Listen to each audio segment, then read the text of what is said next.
Shalom, selamat pagi saudara yang dikasihi Tuhan. Kiranya damai sejahtera dan sukacita dari Tuhan Yesus Kristus senantiasa menyertai saudara sekalian. Sebelum kita mendengarkan firman Tuhan dan renungan, mari kita berdoa.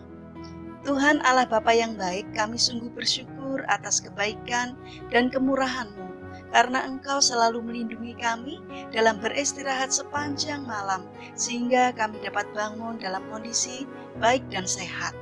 Jika sebentar kami akan mendengarkan firman-Mu, urapilah kami dengan Roh Kudus-Mu, agar kami dapat mengerti dan memahami apa yang Tuhan sampaikan kepada kami. Terima kasih Tuhan, di dalam nama Tuhan Yesus Kristus kami berdoa. Amin. Saudara yang dikasihi Tuhan, tema renungan pagi hari ini adalah Mari Bercermin.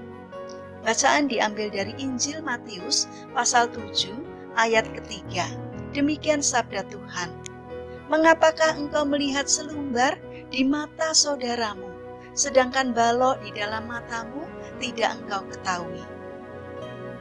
Saudara yang dikasihi Tuhan, ketika kita hendak bepergian kemanapun, hal yang paling sering kita lakukan adalah mencari sebuah cermin. Mengapa kita membutuhkan cermin? Karena kita ingin berpenampilan menarik dan memperbaiki suatu hal yang jelek yang terdapat di wajah atau tubuh kita.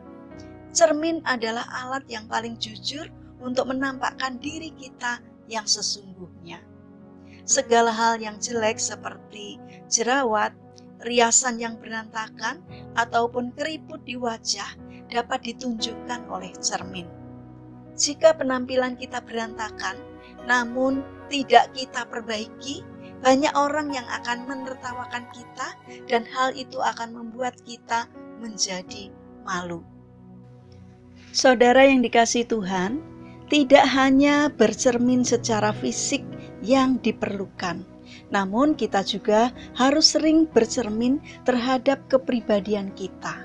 Bagaimanakah kita bersikap kepada orang lain? Apakah kelakuan kita sudah mencerminkan pribadi Yesus atau mencerminkan kedagingan saja? Jangan sampai kita bisa menilai dan menghakimi orang lain, padahal diri kita sendiri masih banyak sekali kekurangan. Bercerminlah dahulu dan perbaiki diri kita sebelum kita menilai orang lain.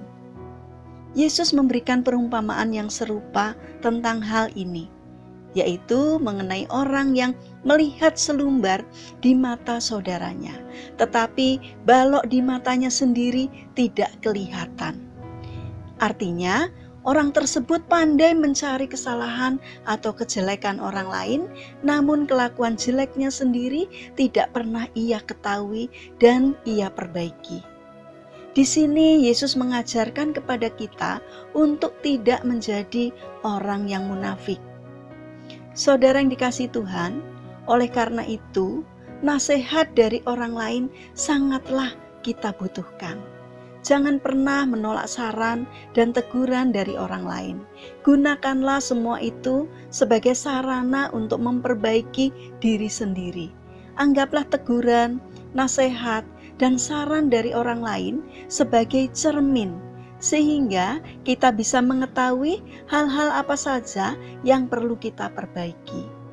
Karena siapa yang mengindahkan didikan menuju jalan kehidupan, tetapi siapa yang mengabaikan teguran tersesat. Demikian dikatakan Amsal pasal 10 ayat 17. Saudara yang dikasihi Tuhan, mari kita bercermin untuk memperbaiki diri kita, agar kita bisa memperbaiki karakter kita sehingga dapat mencerminkan karakter yang dimiliki oleh Kristus. Mari kita berdoa. Tuhan Yesus yang baik, bantulah kami agar mampu memiliki hidup yang dapat mencerminkan kepribadian-Mu, sehingga hidup kami dapat menjadi berkat bagi orang lain. Tuhan, kami ingin serahkan untuk aktivitas kami sepanjang hari ini ke dalam pimpinan-Mu. Kami memohon Tuhan yang akan menyertai dan memberkatinya. Kami berdoa untuk mereka yang mengalami sakit, kiranya Tuhan yang menjamah dan menyembuhkannya. Untuk mereka yang frustasi dan hilang semangat, kiranya Tuhan menolongnya agar mereka bangkit dan bersemangat kembali. Untuk para pemimpin bangsa kami, kiranya Tuhan memberikan hikmat agar para pemimpin bangsa kami boleh memimpin negara dan bangsa kami dengan baik karena berkat dan penyertaan Tuhan. Terima kasih Tuhan, dalam nama Tuhan Yesus Kristus kami berdoa kepada Bapa di surga. Amin.